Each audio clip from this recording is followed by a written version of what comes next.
Hey guys, calling back again this week with some more surprises from the Cygnus firmware. The one that surprised me this week most recently has been the Legend 100. Now this is the Fractal's version of the Carvin Legacy Steve Vai signature amp.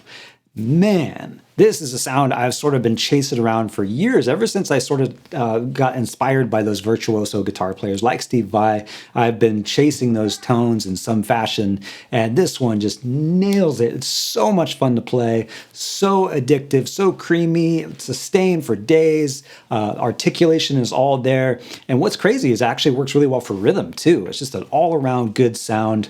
You heard me doing sort of my best Vai impression there in the beginning. I didn't really play the bridge pickup too much. I was really hanging out on the neck. I was liking how that was sounding. And let me show you what it sounds like with the bridge, playing some more rhythm stuff.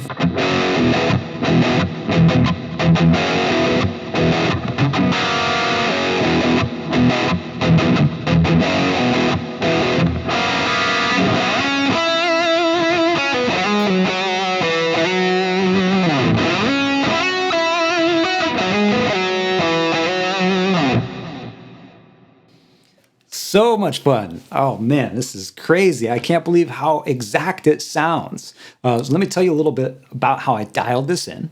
So one of the things that is in the Fractal Wikipedia is Steve Vai's exact settings that he used. And that's pretty cool as a starting place, because who doesn't want to sound like Steve Vai, at least for a little bit when they're trying this amp out, right? So I started there. I got some really cool tones with the matching speaker cabinet. Again, that was a nice jumping off place, but for my ear, something wasn't quite right. Something was missing. And so I thought about, what do I want to hear? What am I missing? And also, what did Steve Vai use? There's some other tricks up his sleeve. Steve Vai, there always is. So I kind of tried some things out, swapped some things in and out, and ended up on a speaker cabinet that is the Fractal Audio 412 with vintage 30s.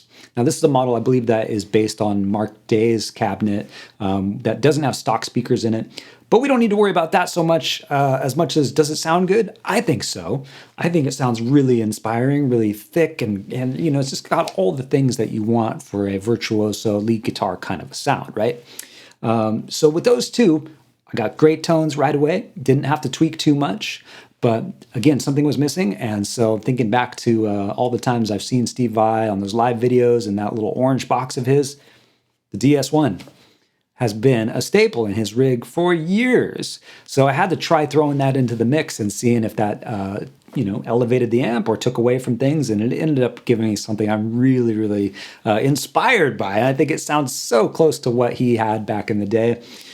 So the way I had that set up is with the DS1, the distortion kind of low, and this is how I used to do it. I actually used to run it into a Marshall myself when I was chasing Joe Satriani tones in my youth. And what I would do is crank up the level, so really driving the front end of the amp, getting more saturation. And then distortion pretty low, about 2 or so. And then here's the trick with the DS1. You've got to turn the tone knob pretty far down. I would say probably around 9 o'clock is probably going to do it. It always depends on your pickups, your playing, your setup as usual. But that's a great place to start. And what it did, I'll just kind of show you. So here's without the DS1.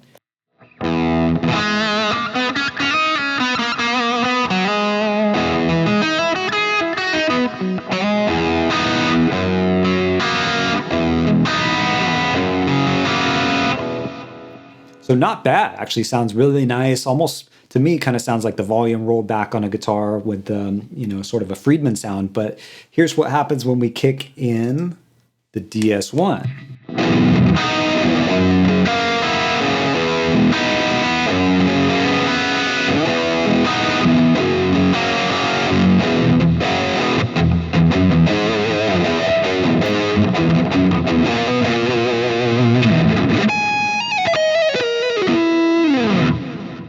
Really nice boost, and also it gives a little bit of snap to the notes. That's what I'm hearing. So just more thickness, more snap, more fluidity, which is something you're going to want when you're playing that legato style, or even some of that crazy picking stuff that he does. One thing I wanted to show you that with this setup, it sounds really good for rhythm work. It's not ideal. If I was going to record, I probably would change the tone a little bit. But if you were playing live, jamming out with people, listen to this.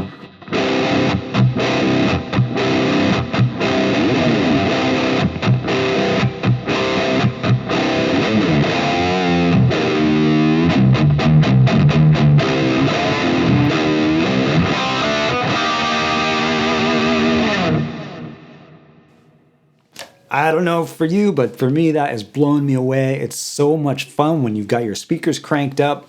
And I've just been continually impressed with just how much presence this has without hurting, and also how much beef it has without getting kind of loose and muddy. Anyway, just my 2 cents. Some other things you're going to want to know about that I've got going in this preset to help me, really get into that Vai methodology is to add some delay, of course. And what I've started with there is just the dual delay block, 250 milliseconds on one side, 500 on the other. And then one thing I know that Steve Vai is a big fan of is the dynamic delay, or a ducking delay. So while we play, we want those notes not to be covered up too much. In other words, the repeats of the delay sometimes can creep in and clutter things up too much. Sometimes it's a cool effect.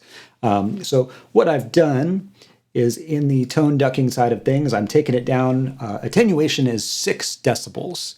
And then threshold about -40, I think, is good for most guitar players to start with. I would recommend going in the range of, -45 all the way to about -30. In that range, you should find something that's very nice. You still hear the delay, but it doesn't clutter up on you. And then for the release, I like 100 milliseconds. Personally, that's just my taste. Adjust to your own taste, see where it takes you. And then the last thing in my chain is a reverb block, and I'm trying out the Coliseum, which is a pretty long reverb. It's almost 4 seconds. Everything's at stock settings. I've just got a mix of 20% there. I didn't do any other EQ tweaks or anything like that. And that's what you get. So, of course, I had to try putting a little wah into the mix, and the one that I went with is the fast wah. I did try the Mortal and the Crybaby, of course, but the one that I keep coming back to, it's got a very nice vocal tone to it, is the fast wah. Some things that I have set up here, let me tell you about. I just brought the frequency max down to about 1600. Frequency minimum is 310. I think I brought that down a little bit. Everything else is stock, except the graphic EQ. I kind of went for almost like that Petrucci sculpting, where it's got a very vocal low end and the extreme top end is taken out. So the 4K is dipped by -5. The 25 dipped by 1 decibel. The 1K is pushed up 5 decibels. The 400 pushed up 4 decibels. 250 minus 2.5. And 160 is -9. So some pretty dramatic things done to that graphic EQ, which helps to sculpt the tone to something that I think is very inspiring. Try that out. You can let me know how that goes. Let's hear it with the wah.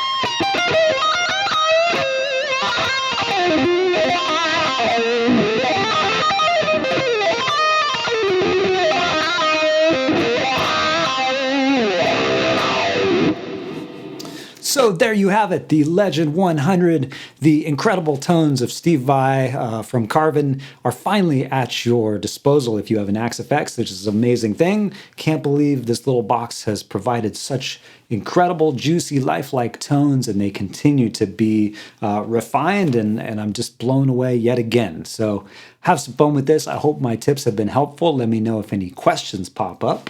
And if there's something you want to see me dive into, a specific amp, a tone you've been chasing, you let me know about it, and I'll see you back here next time. Thanks so much for being here. Bye.